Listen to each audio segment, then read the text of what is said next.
The Flyers, more agility than a kid on a trampoline, possessing the ability to jump over tall buildings without receiving a wedgie and much, much more. It's just too bad they can't endure a lightning bolt or a massive boulder. But then again, nothing is perfect. The flying type is one that was absolutely necessary in every single main series Pokemon game before Omega Ruby and Alpha Sapphire. After all, nobody wants to play a Pokemon game where you were forced to backtrack across the entire region. However, when it comes to battles, they are very hit or miss. While some are truly devastating powerhouses that will make your opponents weep in despair, some are just bleh. I mean, what the hell are these?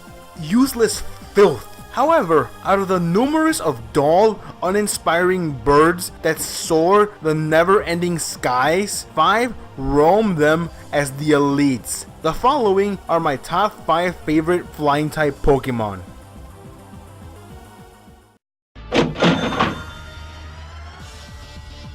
A common trend that appears in every Pokemon generation is the starter flying type Pokemon line. You know, the Pidgey syndrome. For a long decade, all of them sucked. That is until the Sinnoh region was introduced with these birds of prey inhabiting its territory. Staraptor is surprisingly one scary mofo. It's a shock that a Pokemon you can catch so early in the game would evolve into a powerhouse. While its stat total is nothing to write home about, it is actually quite well distributed, with them being heavily concentrated in both physical attack and speed. Staraptor can be an effective sweeper, and if carrying a Choice Scarf on it, it will even outrun non-Choice Scarf super speedsters like Alakazam, Sceptile, and even Crobat. So one after another, the enemies will be overwhelmed by its speed and power, getting demolished without having time to prepare a counter-attack if their defenses aren't top tier quality. And thanks to moves like Close Combat, Brave Bird, and U-Turn, Staraptor can use that great physical attack to good use.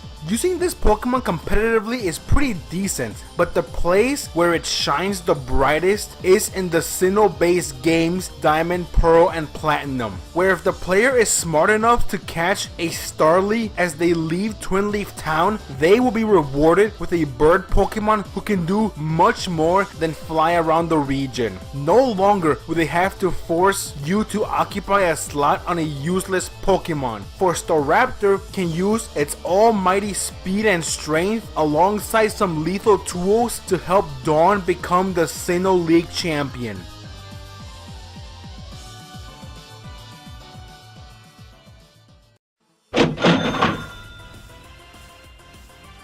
If Staraptor set the foundation for how to make a good early game bird Pokemon, then Talonflame built the Versailles on that ground. For once, the trend of the early bird Pokemon being of the normal flying type was changed. Game Freak was rewarded with the creme de la crop of the bunch. This blazing peregrine falcon took the Pokeworld by storm in Pokemon X and Y. It was so good that competitive Pokemon players during the 6th generation considered Talonflame an overused pocket monster. Now what exactly made it so good was its ability Gale Winds, which made every single flying type move into a priority move. Or in other words, moves like Brave Bird and Acrobatics now function like Quick Attack. While its physical attack might not look like much at the first glance, it has access to Sword Dance, which doubles its attack and of course creating an ultra lethal Brave Bird. Nobody can outrun it. Hardly anyone can survive its blows. And those rare ones who could still had to watch out, for this bird could carry Will-O-Wisp, meaning that physical attackers would be forever crippled by this pseudo phoenix. So with glass cannons and physical tanks both being shut down, there really is no major counter against Talonflame. And just in case someone managed to damage it, Roost could just patch those wings and prepare it to destroy the enemy team. Honestly, the ability Gale Winds itself carries Talonflame, for without it, this Firebird would have been a terrible Pokemon. Oh wait, that's exactly what happened in Gen 7, where Gale Winds was massively nerfed, making flying type moves priority based only when the Pokemon using it has full health. That's total horseshit, since now Stealth Rock further nullifies Talonflame, a move that already had its total HP. I say just stick to using this Pokemon in Gen 6.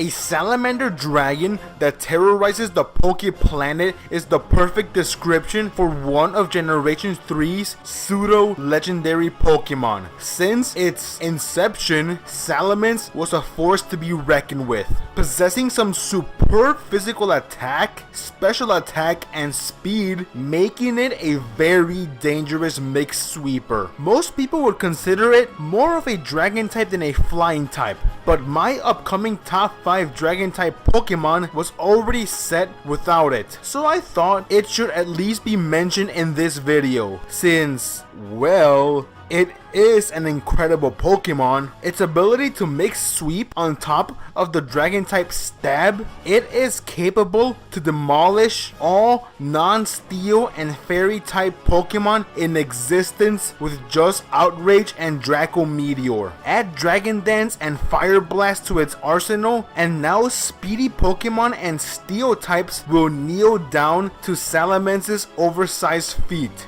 These factors led it to being one of the best Pokemon in Generations 3, 4, and 5.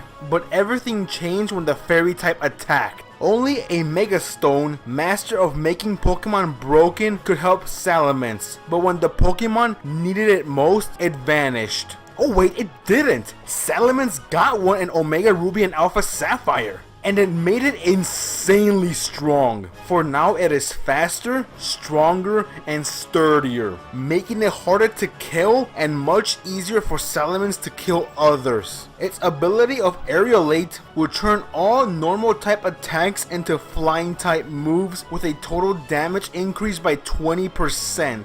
So extremely powerful normal type attacks like Double Edge will become stab flying with the additional 20% increase stacked on top, making it mega ultra strong. It could rip off the head of any Pokemon with one easy swing. No wonder this thing is on Gen 7 Uber tier list.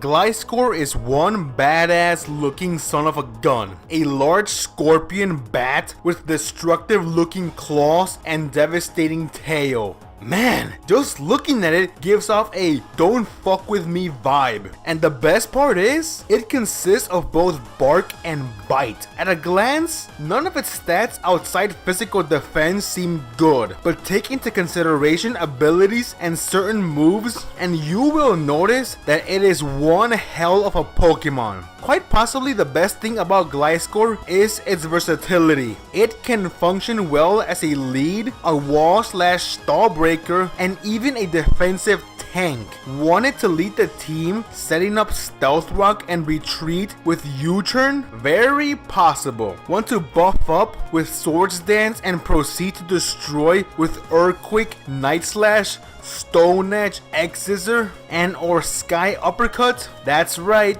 go for it. Want to set up Substitute, then recover while hidden behind it thanks to the Toxic Orb along the ability Poison Heal? You already guessed it. Very possible. By simply choosing to let it out, the opponent is already scrambling on how to properly approach this flying scorpion, not knowing whether it's defensive or offensive. And by the time they know, it'll be too late. You have made your move. Its typing makes it immune to two of the deadliest offensive types in the game, those being electric and ground. So with 3 resistances, 2 2 immunities, a strong defensive type, the ability Poison Heal, which also makes it immune to all status ailments, and access to Roost, Gliscor is one tough ass motherfucker. As you can see, it's not only the appearance that's scary, it's the monster itself.